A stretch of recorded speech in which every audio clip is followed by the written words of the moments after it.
أشهد أن لا إله إلا الله وحده لا شريك له وأشهد أن محمدا عبده ورسوله أما بعد فأعوذ بالله من الشيطان الرجيم بسم الله الرحمن الرحيم الحمد لله رب العالمين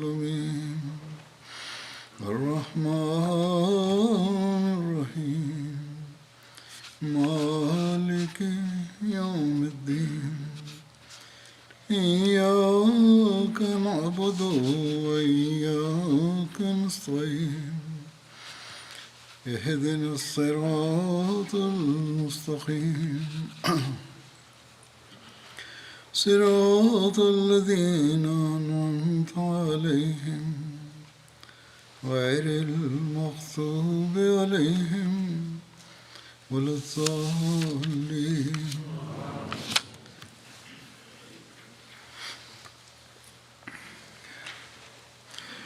ಖುತ್ಬಗಳಲ್ಲಿ ಇತ್ತೀಚೆಗೆ ಉಹುದ್ ಯುದ್ಧದ ಪ್ರಸ್ತಾಪ ನಡೆಯುತ್ತಿದೆ. ಪ್ರಸ್ತಾಪಿಸಲಾದಂತೆ ಯುದ್ಧದಲ್ಲಿ ಮುಸ್ಲಿಮರು ಸತ್ಯನಿಷೇಧಿಗಳಿಗೆ ಬಹಳಷ್ಟು ನಷ್ಟ ಉಂಟು ಮಾಡಿದರು ಮತ್ತು ಸತ್ಯನಿಷೇಧಿಗಳು ಪರಾರಿಯಾಗಲು ನಿರ್ಬಂಧಿತರಾಗಿದ್ದರು.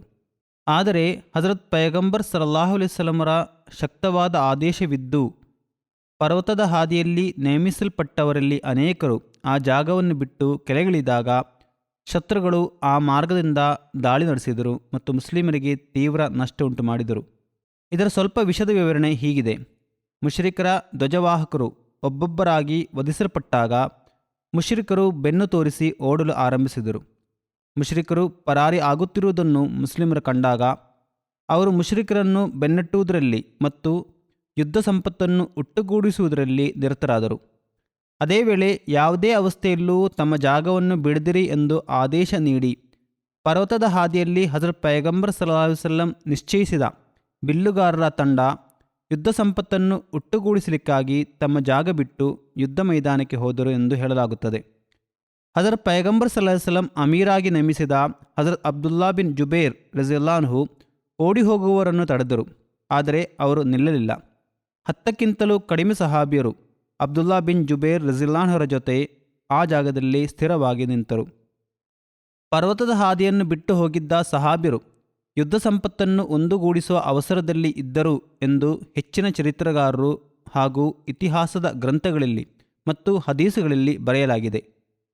ಅದೇ ರೀತಿಯಲ್ಲಿ ಆ ಸಹಾಬಿಯರು ಯುದ್ಧದಲ್ಲಿ ಲಭಿಸಿದ ಸಂಪತ್ತನ್ನು ಪಡೆಯಲಿಕ್ಕಾಗಿ ಬೇಗನೆ ಹೋಗಲು ಬಯಸಿದ್ದರು ಎಂದು ಸೂರೆ ಆಲಿ ಇಮ್ರಾನಿನ 153ನೇ ವಚನದ ವ್ಯಾಖ್ಯಾನದಲ್ಲಿ ವ್ಯಾಖ್ಯಾನಗಾರರು ಕೂಡ ಬರೆದಿರುವರು. ಆದರೆ ಲೌಕಿಕ ಅಭಿಲಾಷೆಗಳಿಗೆ ಬಿಟ್ಟು ಹೋಗಿದ್ದರು ಎಂದು ಆ ಸಹಾಬಿಯರ ಬಗ್ಗೆ ಹೇಳುವುದು ಸರಿಯೆಂದು ಅನಿಸುತ್ತಿಲ್ಲ. ಅವರಿಗೆ ಯುದ್ಧ ಸಂಪತ್ತಿನ ಮೇಲೆ ಬಹಳ ಆಸೆಯಿತ್ತು ಎಂದು ಹೇಳುವುದು ಅಥವಾ ಯೋಚಿಸುವುದು ಕೂಡ ಅವರ ಮಹಿಮೆಗೆ ವಿರುದ್ಧವಾದ ಸಂಗತಿಯಾಗಿದೆ. ಅವರಂತೂ ತಮ್ಮ ಪತ್ನಿ ಮಕ್ಕಳು ತಮ್ಮ ಸಂಪತ್ತನ್ನು ಮಾತ್ರವಲ್ಲ ತಮ್ಮ ಜೀವವನ್ನು ಕೂಡ ಹಜರತ್ ಪೈಗಂಬರ್ ಸಲ್ಲಲ್ಲಾಹು ಅಲೈಹಿ ವಸಲ್ಲಮರಿಗಾಗಿ ಸಮರ್ಪಿಸಿದ್ದರು. ಯುದ್ಧ ಜಯಿಸಿದರೆ ಯುದ್ಧ ಸಂಪತ್ತು ಲಭಿಸುವುದು ಒಂದು ಹೆಚ್ಚುವರಿ ಸಂಗತಿ ಆಗಿರಬಹುದು. ಆದರೆ ಸಹಾಬಿಯರ ಉದ್ದೇಶ ಮತ್ತು ಗುರಿ ಯುದ್ಧ ಸಂಪತ್ತು ಖಂಡಿತವಾಗಿಯೂ ಆಗಿರಲು ಸಾಧ್ಯವಿಲ್ಲ. ಒಟ್ಟಿನಲ್ಲಿ ಸತ್ಯನಿಷೇಧಿಗಳ ಮೇಲೆ ಸ್ಪಷ್ಟವಾದ ವಿಜಯ ಲಭಿಸಿದ್ದನ್ನು ಮತ್ತು ಮುಸ್ಲಿಮರು ಸತ್ಯನಿಷೇಧಿಗಳನ್ನು ಓಡಿಸುವುದನ್ನು ಪರ್ವತದ ಹಾದಿಯಲ್ಲಿದ್ದ ಸಹಾಬಿಯರು ಕಂಡಾಗ ಅವರೂ ಸಹ ಯುದ್ಧದ ವಿಜಯದ ಖುಷಿಯ ಆಚರಣೆಯಲ್ಲಿ ಭಾಗವಹಿಸಲು ಹಂಬಲಿಸಿದರು. ನಮ್ಮ ಸಹೋದರರು ಜಿಹಾದಿನಲ್ಲಿ ನೇರವಾಗಿ ಭಾಗವಹಿಸುತ್ತಿದ್ದಾರೆ ಮತ್ತು ನಾವು ಈ ಪರ್ವತದ ಹಾದಿಯಲ್ಲಿ ಸುಮ್ಮನೆ ನಿಂತಿದ್ದೇವೆ ಎಂದು ಅವರಿಗೆ ಬಹುಶಃ ಅನಿಸಿರಬಹುದು. ಆದ್ದರಿಂದ ಯುದ್ಧದ ಕೊನೆಯ ನಿಮಿಷಗಳಲ್ಲಾದರೂ ಜಿಹಾದಿನಲ್ಲಿ ನೇರವಾಗಿ ಭಾಗಿಯಾಗಲು ಮತ್ತು ವಿಜಯದ ಖುಷಿಯ ಆಚರಣೆಯಲ್ಲಿ ಪಾಲ್ಗೊಳ್ಳಲು ಅವರು ಪರ್ವತದ ಹಾದಿಯನ್ನು ಬಿಟ್ಟು ಯುದ್ಧ ಮೈದಾನಕ್ಕೆ ಧುಮುಕಿದರು. ಸೂರಾ ಆಲಿ ಇಮ್ರಾನಿನ 153ನೇ ವಚನದ ವ್ಯಾಖ್ಯಾನದಲ್ಲಿ ಹಜರತ್ ಮುಸ್ಲಿಮ್ ಮೌದ್ ರಜಿಯಲ್ಲಾಹು ಅನ್ಹು ಒಂದು ಟಿಪ್ಪಣಿಯನ್ನು ಬರೆದಿರುವರು. ಅದು ಇಲ್ಲಿಯವರೆಗೂ ಪ್ರಕಾಶನಗೊಂಡಿಲ್ಲ. ಅದರಲ್ಲಿ ಅವರು ಹೇಳುತ್ತಾರೆ, ಸತ್ಯ ಸಂಗತಿ ಏನೆಂದರೆ ಪರ್ವತದ ಹಾದಿಯಲ್ಲಿ ನೇಮಿಸಲ್ಪಟ್ಟಿದ್ದ ಸಹಾಬಿಯರಿಗೂ ಉಹುದ್ ಯುದ್ಧದಲ್ಲಿ ಪಾಲ್ಗೊಳ್ಳುವ ಅಭಿಲಾಷೆ ಇತ್ತು. ಇದು ಕೂಡ ಒಂದು ಲೌಕಿಕ ಅಭಿಲಾಷೆಯೇ ಆಗಿದೆ. ನಾವು ಯುದ್ಧದಲ್ಲಿ ನೇರವಾಗಿ ಭಾಗಿಯಾಗಿಲ್ಲ ಎಂದು ಅವರಿಗೆ ಅನಿಸುತ್ತಿತ್ತು. ಆದರೆ ಹಜರತ್ ಪೈಗಂಬರ್ ಸಲ್ಲಲ್ಲಾಹು ಅಲೈಹಿ ವಸಲ್ಲಮರನ್ನು ಅನುಸರಿಸಬೇಕು ಎಂಬುದು ಅವರಿಗೆ ಲಭಿಸಿದ ಆದೇಶವಾಗಿತ್ತು.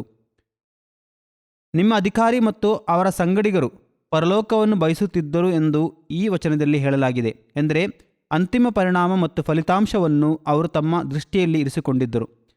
ಪರ್ವತದ ಹಾದಿಯನ್ನು ಬಿಟ್ಟು ಬಂದರೆ ಅದರ ಪರಿಣಾಮ ಉತ್ತಮವಾಗಿರದು ಎಂದು ಅವರಿಗೆ ಗೊತ್ತಿತ್ತು. ಅದಕ್ಕೆ ವಿರುದ್ಧವಾಗಿ ಪರ್ವತದ ಹಾದಿಯಲ್ಲಿದ್ದ ಕೆಲವು ಸಹಾಬಿರದ್ದು ಬಾಹ್ಯವಾದ ನೋಟವಾಗಿತ್ತು. ಈ ಅರ್ಥವನ್ನು ಅವರ ಕೃತ್ಯಕ್ಕೆ ನೀಡುವುದು ಅವರ ಕೆಲಸಗಳಿಂದ ಮತ್ತು ತ್ಯಾಗಗಳಿಂದ ಸ್ಪಷ್ಟವಾಗುವ ಅವರ ಮಹಿಮೆಗೆ ಅನಿಯೋಜ್ಯವಾಗಿದೆ. ಅದರ ಖಲೀಫತ್ ಮಸೀಹ್ ರಾಬಿ ರಹಮುಲ್ಲಾ ಹೇಳುತ್ತಾರೆ, ಈ ವಚನದಲ್ಲಿ ಲೌಕಿಕತೆ ಎಂದು ಹೇಳಿದ್ದನ್ನು ವ್ಯಾಖ್ಯಾನಗಾರರು ಯುದ್ಧ ಸಂಪತ್ತು ಎಂದು ವ್ಯಾಖ್ಯಾನಿಸಿದ್ದಾರೆ. ಆದರೆ ಅದು ಸರಿಯಲ್ಲ. ಸಹಾಬ್ಯರು ತಾತ್ಕಾಲಿಕ ವಿಜಯದ ಬಗ್ಗೆ ಗಮನ ಹೊಂದಿದ್ದರು. ಇಲ್ಲಿ ಲೌಕಿಕತೆ ಎಂಬುದರ ಅರ್ಥ ಮೊದಲಿಗೆ ಉಂಟಾದ ವಿಜಯವಾಗಿದೆ. ಪರ್ವತದ ಹಾದಿಯಲ್ಲಿದ್ದ ಸಹಾಬ್ಯರ ನೋಟ ಅದರ ಮೇಲಾಗಿತ್ತು. ಆದರೆ ಅಬ್ದುಲ್ಲಾ ಬಿನ್ ಜುಬೇರ್ ರಜಲ್ಲಾಹರ ದೃಷ್ಟಿ ಪರಲೋಕದಲ್ಲಾಗಿತ್ತು. ಎಂದರೆ ಅವರು ಹಜರತ್ ಪೈಗಂಬರ್ ಸಲ್ಲಲ್ಲಾಹು ಅಲೈಹಿ ವಸಲ್ಲಮರ ಅನುಸರಣೆಯಲ್ಲಿ ಅತ್ಯಂತ ಹಿರಿಯ ವಿಜಯವನ್ನು ಕಾಣುತ್ತಿದ್ದರು. ಅಂತೂ ಪರ್ವತದ ಹಾದಿ ಖಾಲಿಯಾಯಿತು ಮತ್ತು ಅಬ್ದುಲ್ಲಾ ಬಿನ್ ಜುಬೇರ್ ರಜಲ್ಲಾಹು ಬೆರಳೆಣಿಕೆಯಷ್ಟು ಸಂಗಡಿಗರ ಜೊತೆಗೆ ಅಲ್ಲಿ ಬಾಕಿ ಉಳಿದರು. ಪರ್ವತದ ಹಾದಿ ಖಾಲಿಯಾಗಿರುವುದನ್ನು ಮಕ್ಕಾದ ಸತ್ಯನಿಷೇಧಿಗಳ ಪರಾರಿಯಾದ ಸೈನ್ಯದಲ್ಲಿದ್ದ ಅಲ್ಲಿಯವರೆಗೂ ಮುಸ್ಲಿಮನಾಗಿರದ ಖಾಲಿದ್ ಬಿನ್ ವಲೀದ್ ಕಂಡರು. ಅವರು ಇಕ್ರಿಮಾ ಬಿನ್ ಅಬೂ ಜಹಲಿನ ಜೊತೆಗೆ ಕುದುರೆ ಸವಾರರ ಒಂದು ತುಕಡಿಯೊಂದಿಗೆ ಆ ಪರ್ವತದ ಹಾದಿಯ ಮೇಲೆ ದಾಳಿ ನಡೆಸಿದರು. ಅವರ ದಾಳಿ ಎಷ್ಟು ಪ್ರಬಲ ಮತ್ತು ತೀವ್ರವಾಗಿತ್ತೆಂದರೆ ಒಂದೇ ಹಲ್ಲೆಯಿಂದ ಪರ್ವತದ ಹಾದಿಯಲ್ಲಿದ್ದ ಸಹಾಬಿರು ಶಹೀದಾದರು. ಈ ದಾಳಿಯ ಬಗ್ಗೆ ಗೊತ್ತಿರದ ಮುಸ್ಲಿಮರು ಯುದ್ಧ ಮೈದಾನದಲ್ಲಿ ಯುದ್ಧ ಸಂಪತ್ತನ್ನು ಒಟ್ಟುಗೂಡಿಸುವುದರಲ್ಲಿ ಮತ್ತು ಸತ್ಯನಿಷೇಧಿಗಳನ್ನು ಬಂಧಿಸುವುದರಲ್ಲಿ ನಿರತರಾಗಿದ್ದರು. ಆದ್ದರಿಂದ ಆ ದಾಳಿಯನ್ನು ಅವರಿಗೆ ನಿಯಂತ್ರಿಸಲು ಸಾಧ್ಯವಾಗಲಿಲ್ಲ ಮತ್ತು ಈ ಅಚಾನಕ್ಕಾದ ದಾಳಿಯಿಂದ ಮುಸ್ಲಿಮರು ಚದುರಿ ಹೋದರು. ಯುದ್ಧದ ತಕ್ಕಡಿ ಅಚಾನಕ್ಕಾಗಿ ಮಕ್ಕಾದ ಸತ್ಯನಿಷೇಧಿಗಳ ಪರವಾಗಿ ವಾಲಿಕೊಂಡಿತ್ತು. ಪರಾರಿಯಾಗುತ್ತಿದ್ದ ಸತ್ಯನಿಷೇಧಿಗಳು ಕೂಡ ಈ ಹೊಸ ಸ್ಥಿತಿಗತಿಯ ಕಾರಣದಿಂದ ಮರಳಿ ಬಂದರು. ಹೀಗೆ ಮುಂದಿನಿಂದಲೂ ಹಿಂದಿನಿಂದಲೂ ಸತ್ಯನಿಷೇಧಿಗಳು ಮುಸ್ಲಿಮರನ್ನು ಸುತ್ತುವರೆದರು. ಮುಸ್ಲಿಮರಿಗೆ ತಮ್ಮ ಸೇನೆಯ ಕ್ರಮೀಕರಣವನ್ನು ನೆಲೆ ನಿಲ್ಲಿಸಲು ಸಾಧ್ಯವಾಗಲಿಲ್ಲ. ಅವರು ಯುದ್ಧ ಸಂಪತ್ತನ್ನು ತಮ್ಮ ಕೈಗಳಿಂದ ಎಸೆದರು. ಈ ಯುದ್ಧದಲ್ಲಿ ಹಜರತ್ ಹಮ್ಜಾ ರಜಲ್ಲಾಹು ಸಹ ಶಹೀದಾದರು. ಅವರು 2 ಖಡ್ಗಗಳೊಂದಿಗೆ ಹಜರತ್ ಪೈಗಂಬರ್ ಸಲ್ಲಲ್ಲಾಹು ಅಲೈಹಿ ವಸಲ್ಲಮರ ಮುಂದೆ ಯುದ್ಧ ಮಾಡುತ್ತಿದ್ದರು. ಅವರು ಅತ್ಯಂತ ಧೀರತೆಯಿಂದ ಕೆಲವೊಮ್ಮೆ ಮುಂದೆ ಸಾಗುತ್ತಿದ್ದರು ಮತ್ತು ಕೆಲವೊಮ್ಮೆ ಹಿಂದೆ ಸರಿಯುತ್ತಿದ್ದರು. ಅದೇ ವೇಳೆ ಅವರು ಒಮ್ಮೆ ಅಚಾನಕ್ಕಾಗಿ ಜಾರಿ ಬಿದ್ದರು. ಆಗ ವಹಶಿ ಗುಲಾಮನು ಈಟಿಯನ್ನು ಎಸೆದು ಅವರನ್ನು ಶಹೀದ್ ಮಾಡಿದನು. ಹಜರತ್ ಮಿರ್ಜಾ ಬಶೀರ್ ಅಹಮದ್ ಸಾಹಿಬ್ ರಜಲ್ಲಾಹು ಹೇಳುತ್ತಾರೆ, ಹಜರತ್ ಹಮ್ಜಾ ರಜಲ್ಲಾಹು ಶಹೀದಾದ ಸುದ್ದಿ ಹಜರತ್ ಪೈಗಂಬರ್ ಸಲ್ಲಲ್ಲಾಹು ಅಲೈಹಿ ವಸಲ್ಲಮರಿಗೆ ಲಭಿಸಿದಾಗ ಅವರು ಬಹಳ ದುಃಖಿತರಾದರು. ವರದಿಯಲ್ಲಿ ಹೀಗೆ ಪ್ರಸ್ತಾಪಿಸಲಾಗಿದೆ, ತಾಯಿಫ್ ಯುದ್ಧದ ನಂತರ ಹಜರತ್ ಹಮ್ಜಾ ರಜಲ್ಲಾಹರ ಕೊಲೆಗಾರನಾದ ವಹಶಿ ಗುಲಾಮನು ಅವರು ಅನಂತರ ಇಸ್ಲಾಂ ಧರ್ಮ ಸ್ವೀಕರಿಸಿದ್ದರು. ಹಜರತ್ ಪೈಗಂಬರ್ ಸಲ್ಲಲ್ಲಾಹು ಅಲೈಹಿ ವಸಲ್ಲಮರ ಮುಂದೆ ಬಂದಾಗ ಹಜರತ್ ಪೈಗಂಬರ್ ಸಲ್ಲಲ್ಲಾಹು ಅಲೈಹಿ ವಸಲ್ಲಂ ಆತನನ್ನು ಕ್ಷಮಿಸಿದರು. ಆದರೆ ಕೊಲೆಗಾರನಾದ ವಹಶಿ ನನ್ನ ಮುಂದೆ ಬರದಿರಲಿ ಎಂದು ಹಜರತ್ ಹಮ್ಜಾ ರಜಲ್ಲಾಹರೊಡನೆ ಇದ್ದ ಪ್ರೀತಿಗೆ ಗೌರವ ನೀಡುತ್ತಾ ಹಜರತ್ ಪೈಗಂಬರ್ ಸಲ್ಲಲ್ಲಾಹು ಅಲೈಹಿ ವಸಲ್ಲಂ ಹೇಳಿದರು. ಆ ವೇಳೆ ಆ ವಹಶಿ ತನ್ನ ಮನಸ್ಸಿನಲ್ಲಿ ಹೀಗೆ ಪ್ರತಿಜ್ಞೆ ಮಾಡಿಕೊಂಡರು, ಯಾವ ಕೈಯಿಂದ ನಾನು ಹಜರತ್ ಪೈಗಂಬರ್ ಸಲ್ಲಲ್ಲಾಹು ಅಲೈಹಿ ವಸಲ್ಲಮರ ದೊಡ್ಡಪ್ಪರನ್ನು ವಧಿಸಿದನು, ಅದೇ ಕೈಯಿಂದ ಇಸ್ಲಾಮಿನ ಯಾವನಾದರೂ ದೊಡ್ಡ ಶತ್ರುವನ್ನು ವಧಿಸುವವರೆಗೂ ನಾನು ನೆಮ್ಮದಿಯಿಂದ ಇರಲಾರೆ. ಹೀಗೆ ಹಜರತ್ ಅಬೂಬಕರ್ ರಜಲ್ಲಾಹರ ಖಿಲಾಫತ್ ಕಾಲದಲ್ಲಿ ಅವರು ಯಮಾಮ ಯುದ್ಧದಲ್ಲಿ ಪ್ರವಾದಿತ್ವದ ಸುಳ್ಳುವಾದಿಯಾದ ಮುಸೈಲಿಮಾ ಕಜ್ಜಾಬ್ನನ್ನು ಕೊಂದು ತನ್ನ ಶಪಥವನ್ನು ಈಡೇರಿಸಿದರು. ಹಜರತ್ ಹಮ್ಜಾ ರಜಲ್ಲಾಹರ ಮೃತ ಶರೀರವನ್ನು ಅಪಮಾನಿಸಲಾಗಿತ್ತು. ಅವರ ಶರೀರವನ್ನು ಬಹಳವಾಗಿ ವಿರೂಪಗೊಳಿಸಲಾಗಿತ್ತು. ಈ ವೇದನಾಜನಕ ದೃಶ್ಯವನ್ನು ನೋಡಿ ಹಜರತ್ ಪೈಗಂಬರ್ ಸಲ್ಲಲ್ಲಾಹು ಅಲೈಹಿ ವಸಲ್ಲಮರಿಗೆ ತೀವ್ರ ದುಃಖ ಉಂಟಾಯಿತು. ಹಜರತ್ ಹಮ್ಜಾ ರಜಲ್ಲಾಹರ ಸಹೋದರಿಯಾದ ಹಜರತ್ ಸಫಿಯಾ ರಜಲ್ಲಾಹಾ ಬಲಶಾಲಿಯಾದ ಮಹಿಳೆಯಾಗಿದ್ದಳು. ಯುದ್ಧ ಕೊನೆಗೊಂಡಾಗ ಅವರು ಬಹಳ ವೇಗವಾಗಿ ಯುದ್ಧ ಮೈದಾನದ ಕಡೆಗೆ ಧಾವಿಸುತ್ತಿದ್ದರು. ವಿರೂಪಗೊಳಿಸಲಾದ ಮುಸ್ಲಿಮರ ಮೃತದೇಹಗಳ ಸಮೀಪಕ್ಕೆ ಅವರು ತಲುಪುತ್ತಿದ್ದರು. ಮಹಿಳೆಯೊಬ್ಬಳು ಈ ನೋವುಭರಿತ ದೃಶ್ಯವನ್ನು ನೋಡುವುದನ್ನು ಹಜರತ್ ಪೈಗಂಬರ್ ಸಲ್ಲಲ್ಲಾಹು ಅಲೈಹಿ ವಸಲ್ಲಂ ಇಷ್ಟಪಟ್ಟಿರಲಿಲ್ಲ. ಹಾಗೆ ಹಜರತ್ ಸಫಿಯಾ ರಜಲ್ಲಾಹರನ್ನು ತಡೆಯಲು ಹಜರತ್ ಪೈಗಂಬರ್ ಸಲ್ಲಲ್ಲಾಹು ಅಲೈಹಿ ವಸಲ್ಲಂ ಆದೇಶ ನೀಡಿದರು. ಹಜರತ್ ಸಫಿಯಾ ರಜಲ್ಲಾಹರನ್ನು ತಡೆಯಲು ಪ್ರಯತ್ನಿಸಲಾಯಿತು, ಆದರೆ ಅವರನ್ನು ತಡೆಯಲಾಗಲಿಲ್ಲ. ಈ ಮೃತದೇಹಗಳನ್ನು ನೋಡಬಾರದು ಎಂದು ಹಜರತ್ ಪೈಗಂಬರ್ ಸಲ್ಲಲ್ಲಾಹು ಅಲೈಹಿ ವಸಲ್ಲಂ ಆದೇಶ ನೀಡಿರುವರು ಎಂದು ಅವರೊಡನೆ ಹೇಳಲಾಯಿತು. ಆಗ ಅವರು ಅದರಿಂದ ಹಿಂದೆ ಸರಿದರು. ತನ್ನ ಬಳಿಯಿಂದ 2 ಬಟ್ಟೆಗಳನ್ನು ಕೊಟ್ಟು ಹಜರತ್ ಸಫಿಯಾ ರಜಲ್ಲಾಹಾ ಹೀಗೆ ಹೇಳಿದರು, ನಾನು ಇವುಗಳನ್ನು ನನ್ನ ಸಹೋದರ ಹಮ್ಜರಿಗೆ ತಂದಿದ್ದೇನೆ, ಏಕೆಂದರೆ ಅವರು ಶಹೀದಾಗಿರುವರು ಎಂಬ ಮಾಹಿತಿ ನನಗೆ ಲಭಿಸಿತ್ತು. ತನ್ನ ಸಹೋದರ ಹಮ್ಜಾ ರಜಲ್ಲಾಹರ ಮೃತದೇಹವನ್ನು ನೋಡಲು ಹಜರತ್ ಸಫಿಯಾ ರಜಿಲಾನ್ಹ ಹಜರತ್ ಪೈಗಂಬರ್ ಸಲ್ಲಲ್ಲಾಹು ಅಲೈಹಿ ವಸಲ್ಲಂರೊಡನೆ ಮನವಿ ಮಾಡಿದರು. ಹಜರತ್ ಪೈಗಂಬರ್ ಸಲ್ಲಲ್ಲಾಹು ಅಲೈಹಿ ವಸಲ್ಲಂ ಅನುಮತಿ ಕೊಟ್ಟರು. ತನ್ನ ಸಹೋದರನ ವಿರೂಪಗೊಂಡ ಮೃತದೇಹವನ್ನು ನೋಡಿದಾಗ ಹಜರತ್ ಸಫಿಯಾ ರಜಿಲಾನ್ಹ ಭಾವುಕರಾದರು. ಅವರ ಕಣ್ಣುಗಳಿಂದ ಕಣ್ಣೀರು ಸುರಿಯಿತು. ಈ ಯುದ್ಧದ ವಿವರಣೆ ಮುಂದುವರಿಯುವುದು ಇನ್ಶಾ ಅಲ್ಲಾ. ಫೆಲಿಸ್ತೀನಿಯರಿಗಾಗಿ ದುವಾ ಮಾಡಲು ನಾನು ಹೇಳುತ್ತಾ ಇದ್ದೇನೆ. ದುವಾ ಮಾಡಿರಿ. ದೌರ್ಜನ್ಯದ ವಿರುದ್ಧ ನಿಜವಾದ ಪ್ರತಿಕ್ರಿಯೆ ನಡೆಸಲು ಲೋಕಕ್ಕೆ ಅಲ್ಲಾಹನು ಸೌಭಾಗ್ಯ ನೀಡಲಿ. ದೌರ್ಜನ್ಯ ಆಗುತ್ತಿದೆ ಎಂದು ಹೇಳಿ ಸ್ವಲ್ಪ ಮಟ್ಟಿಗೆ ಸ್ವರವೆತ್ತಲು ಜನರು ಪ್ರಾರಂಭಿಸಿದ್ದಾರೆ. ಆದರೂ ಎಲ್ಲರೂ ಇಸ್ರೇಲಿ ಸರ್ಕಾರವನ್ನು ಭಯಪಡುತ್ತಿದ್ದಾರೆ ಎಂದು ತೋರುತ್ತಿದೆ. ಅಥವಾ ಸಹಜವಾಗಿಯೇ ಮುಸ್ಲಿಮರ ವಿರುದ್ಧ ಪಾಶ್ಚಿಮಾತ್ಯ ಲೋಕದ ಜನರಿಗೆ ಇರುವ ಹಾಗೆಯೇ ಕಾರಣದಿಂದ ಮುಸ್ಲಿಮರ ಮೇಲೆ ನಡೆಯುತ್ತಿರುವ ದೌರ್ಜನ್ಯ ಕೊನೆಗೊಳ್ಳದಿರಲಿ ಎಂದೋ ಅಥವಾ ಕೈಗೊಳ್ಳಬೇಕಾದ ರೀತಿಯಲ್ಲಿ ಪ್ರಯತ್ನ ನಡೆಯದಿರಲಿ ಎಂದೋ ಪಾಶ್ಚಿಮಾತ್ಯ ಲೋಕದ ಜನರು ಬಯಸುತ್ತಾರೆ. ಮುಗ್ಧ ಮಕ್ಕಳು, ಮಹಿಳೆಯರು ಮತ್ತು ವೃದ್ಧರ ಮೇಲೆ ದೌರ್ಜನ್ಯಗಳು ನಡೆಯುತ್ತಿವೆ ಎಂಬುದನ್ನು ಅವರು ಲೆಕ್ಕಿಸುವುದಿಲ್ಲ.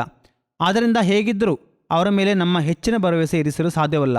ಆದರೂ ನಾವು ಪ್ರಯತ್ನ ಮಾಡುತ್ತಿರಬೇಕು, ಅವರನ್ನು ಮನವರಿಕೆ ಮಾಡಿಸುತ್ತಾ ಇರಬೇಕು ಮತ್ತು ದುಆಗಳನ್ನು ಮಾಡುತ್ತಿರಬೇಕು. ಮುಸ್ಲಿಂ ದೇಶಗಳಿಗೂ ತಮ್ಮ ಧ್ವನಿಯನ್ನು ಉಚ್ಚಗೊಳಿಸಲು, ನಿಜವಾಗಿಯೂ ಒಗ್ಗಟ್ಟಿನಿಂದ ಈ ದೌರ್ಜನ್ಯದ ವಿರುದ್ಧ ದನಿ ಎತ್ತಲು ಮತ್ತು ಇದನ್ನು ಕೊನೆಗೊಳಿಸಲು ಪ್ರಯತ್ನಿಸುವಂತಾಗಲು ಅಲ್ಲಾಹನು ಧೈರ್ಯ ನೀಡಲಿ. ಈಗ ನಾನು 2 ದಿವಂಗತರ ಬಗ್ಗೆ ಪ್ರಸ್ತಾಪಿಸುವನು. ಮೊದಲನೇ ಪ್ರಸ್ತಾಪ ಗಾಜಾದ ನಿವಾಸಿಯಾದ ಸನ್ಮಾನ್ಯ ಶೇಖ್ ಅಹ್ಮದ್ ಹುಸೇನ್ ಅಬೂ ಸರ್ದಾನ ಸಾಹೇಬ್ರದ್ದಾಗಿದೆ. ಕೆಲವು ದಿನಗಳ ಹಿಂದೆ ಗಾಜಾದಲ್ಲಿ ಇಸ್ರೇಲಿನ ಬಾಂಬ್ ದಾಳಿಯ ವೇಳೆ ನಮ್ಮ ಈ ಹಿರಿಯ ಅಹ್ಮದಿ ಶಹೀದಾದರು. ಇನ್ನಾ ಲಿಲ್ಲಾಹಿ ವ ಇನ್ನಾ ಇಲೈಹಿ ರಾಜಿಊನ್. ದಿವಂಗತರು ಗಾಜಾದ ಪ್ರಸ್ತುತ ಯುದ್ಧದಲ್ಲಿ ಶಹೀದಾದ ಮೊದಲ ಅಹ್ಮದಿಯಾಗಿರುವರು. ದಿವಂಗತರಿಗೆ ಸುಮಾರು 94 ವರ್ಷ ವಯಸ್ಸು ಇತ್ತು. ದಿವಂಗತರು ಅಲ್ ಅಜ್ಹರ್ ಯೂನಿವರ್ಸಿಟಿಯಿಂದ ತೇರ್ಗಡೆಯಾದ ಪಂಡಿತರಲ್ಲಿ ಒಬ್ಬರಾಗಿದ್ದರು. 1970ರಲ್ಲಿ ದಿವಂಗತರು ದೈವಿಕ ಸಹಾಯದಿಂದ ಬಯತ್ ಮಾಡಿ ಅಹ್ಮದಿಯತ್ ಪ್ರವೇಶಿಸಿದರು. ದಿವಂಗತರು ಸ್ನೇಹಮಯಿ, ಖಿಲಾಫತನ್ನು ಪ್ರೀತಿಸುವ, ಪವಿತ್ರ ಕುರಾನಿನೊಂದಿಗೆ ಅನುರಕ್ತಿ ಹೊಂದಿದ್ದ ನಿಷ್ಠಾವಂತ ಅಹ್ಮದಿಯಾಗಿದ್ದರು. ಅವರಿಗೆ ಮಕ್ಕಳಿರಲಿಲ್ಲ. ಅವರ ಜೊತೆಗಿದ್ದ 2ನೇ ಪತ್ನಿ ಕೂಡ ಈ ದಾಳಿಯಿಂದ ಗಾಯಾಳು ಆಗಿರುವರು. ಅಲ್ಲಾಹನು ದಿವಂಗತರ ಪದವಿಗಳನ್ನು ಉನ್ನತಗೊಳಿಸಲಿ ಮತ್ತು ಅವರ ಪತ್ನಿಗೂ ಶಮನ ನೀಡಲಿ. ಅಲ್ಲಾಹನು ಅವರ ದುಆಗಳನ್ನು ಫಲಸ್ತೀನಿಯರ ಪರವಾಗಿಯೂ ಸ್ವೀಕಾರ ಮಾಡಲಿ. ಅಲ್ಲಿ ಶಾಂತಿ ಸ್ಥಾಪನೆಯಾಗಲಿ ಮತ್ತು ಅಲ್ಲಿಯ ಜನರಿಗೆ ಹಜರತ್ ಮಸೀಹ್ ಅಲೈಹಿಸ್ಸಲಾಮರನ್ನು ನಂಬಲು ಅಲ್ಲಾಹನು ಸೌಭಾಗ್ಯ ನೀಡಲಿ. 2ನೇ ಪ್ರಸ್ತಾಪ ಕೆನ್ಯಾದ ಸನ್ಮಾನ್ಯ ಉಸ್ಮಾನ್ ಅಹ್ಮದ್ ಗಾಕೋರಿಯಾ ಸಾಹೇಬ್ರದ್ದಾಗಿದೆ. ದಿವಂಗತರು ಕೆಲವು ದಿನಗಳ ಹಿಂದೆ ನಿಧನಗೊಂಡರು.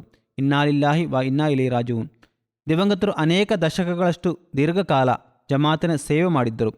ಜಮಾತಿನ ಅನೇಕ ಗ್ರಂಥಗಳನ್ನು ಸ್ವಾಹಿಲಿ ಭಾಷೆಗೆ ಅವರು ಅನುವಾದಿಸಿದ್ದರು.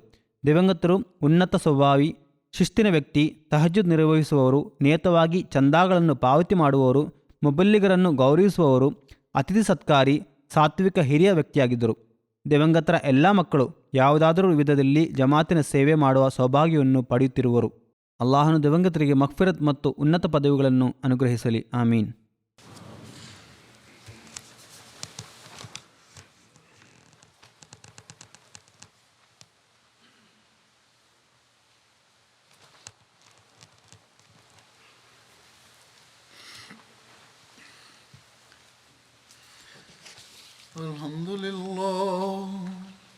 Alhamdulillah nahmaduhu wa nasta'inuhu wa nastaghfiruhu wa nu'minu bihi wa natawakkalu alayhi wa na'udhu billahi min shururi anfusina wa min sayyiati a'malina. من يهده الله فلا مضل له ومن يضلل فلا هادي له ونشهد أن لا إله إلا الله ونشهد أن محمدا عبده ورسوله. عباد الله رحمكم الله إن الله يأمر بالعدل والإحسان وإيتاء ذي القربى وينهى عن الفحشاء والمنكر والبغي يعظكم لعلكم تذكرون. اذكروا الله يذكركم وادعوه يستجب لكم ولذكر الله أكبر